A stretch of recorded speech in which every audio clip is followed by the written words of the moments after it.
Hello everyone, আসসালামু আলাইকুম। কেমন আছেন সবাই? আজকে আপনাদের জন্য নিয়ে চলে আসলাম নতুন আর একটি ভিডিও। আজকের ভিডিওটা হচ্ছে কুকিং ভিডিও। আজকে রান্না হবে হচ্ছে থাই স্যুপ। তো বাসায় যত রকমের স্যুপ হয় সবগুলো আমার হাজব্যান্ডই রান্না করে, তো আজকে উনিই রান্না করছে। তো উনি থাই স্যুপের জন্য ফার্স্টে বলে ডিমের কুসুম, চিংড়ি মাছ, মুরগির বুকের মাংস, তারপর হচ্ছে টমেটো সস, এখন দিয়ে দিচ্ছে রেড চিলি সস। যেহেতু একটু স্পাইসি খেতে চেয়েছিলাম এর জন্য রেড চিলি সসটা একটু বেশিই ব্যবহার করেছে যাতে স্পাইসি হয়। তারপরে এখানে দিচ্ছে কাশ্মীরি রেড চিলি পাউডার। এটা মূলত স্পাইসি কম থাকে, এটাতে হলো ফ্লেভার আর কালারের জন্যই অ্যাড করা হয়। তো ব্যালেন্সের জন্য দিয়ে দিল চিনি। তারপরে এখানে দেওয়া হচ্ছে লাইট সয়া সস। স্যুপের ক্ষেত্রে মূলত আপনারাও চেষ্টা করবেন লাইট সয়া সস অ্যাড করার জন্য। এখানে দিয়ে দিচ্ছে মাশরুম, তারপরে দিয়ে দিলাম লেমন গ্রাস। তো লেমন গ্রাস আর পরে হচ্ছে লবণ দিয়ে দিয়েছি। তারপরে হচ্ছে জিঞ্জার পিস কয়েকটা কেটে দিয়ে দেওয়া হয়েছে পিস পিস করে। তারপরে এটা ভালোভাবে ম্যারিনেট করতে হবে যাতে সবগুলো উপাদান সবগুলোর গায়ের সাথে লেগে যায়, যাতে সবগুলো ভালোভাবে ম্যারিনেশন হয়। ডিমের কুসুম, তারপর চিনিটাও যাতে ভালোভাবে গলে যায়। তো এইভাবে ম্যারিনেশন করতে হবে। যদি হাতে টাইম থাকে ম্যারিনেশন করে আপনারা রেখেও দিতে পারেন, যদি টাইম না থাকে ম্যারিনেশন করে নাও রাখতে পারেন। আমি ম্যারিনেশন করে রাখিনি, যেহেতু রাতেই স্যুপটা বানানো হচ্ছিলো, ম্যারিনেশন করে রাখার মতন টাইম আর ছিল না। তারপর হচ্ছে যে পাত্রে আমি স্যুপটা রান্না করব সেই পাত্রে এটা ঢেলে নিয়েছি। ঢেলে নেওয়ার পরে হচ্ছে এখানে অ্যাড করে দিচ্ছি কর্নফ্লাওয়ার।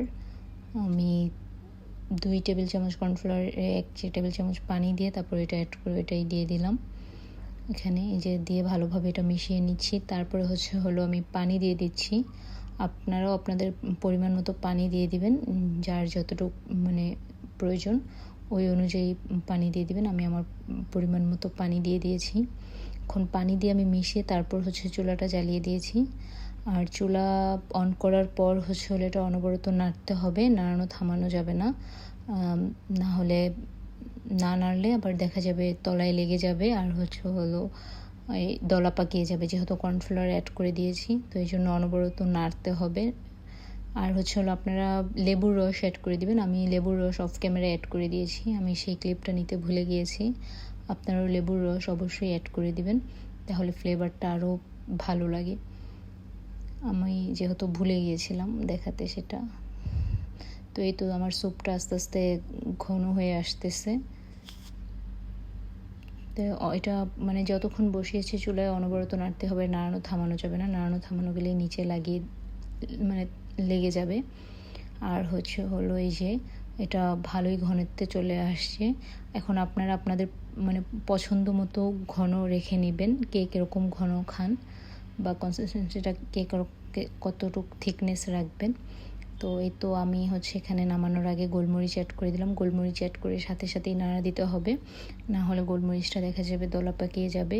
আমি নামানোর আগে কয়েকটা কাঁচামরিচও দিয়ে দিয়েছি।